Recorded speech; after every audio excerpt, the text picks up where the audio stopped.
Hi friends, welcome back to my channel devas jug YouTube channel.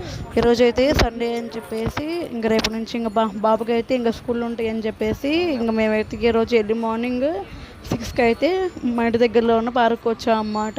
ఇంకా కాసేపు ఆడిపిద్దాము, వాడికి కూడా ఇంకా మళ్ళీ స్కూల్కి వెళ్తే ఇంకా కుదరదు చెప్పేసి తీసుకొచ్చాము. వాడిని కూడా మేము కూడా వాకింగ్ చేయొచ్చు అని చెప్పేసి తీసుకొచ్చాము. వాడిని కూడా ఇంకా మా బాబాయ్ చక్కగా కూర్చొని వెళ్ళి ఆడుకుంటున్నాడు, వాడు అక్కడ వెళ్ళి ఆడుకుంటున్నాడు. ఇంకా నేను మా హస్బెండ్ అయితే ఇంక వాకింగ్ చేసి వచ్చాం అనమాట. ఇంకా వాకింగ్ చేసి ఇంకా కాసేపు అయితే బాబు మళ్ళీ కొన్ని ఇది తిరిగి తిప్పుతున్నాడు వాడు నాన్న. తర్వాత కాసేపు ఇంకా నేను కూడా కూర్చొని దాని మీద పడుకున్నాను. ఇంకా తర్వాత ఇంకా కాసేపు ఇంకా బాబుని ఆడించి ఇంకా వాడిని అయితే ఇంటికి తీసుకెళ్ళాము. మా వాడు చాలా చక్కగా ఎక్సర్సైజ్లు అవన్నీ ఉన్నాయి, బాగా ఎంజాయ్ చేశాడు. వీడియో నచ్చితే లైక్ చేయండి, షేర్ చేయండి,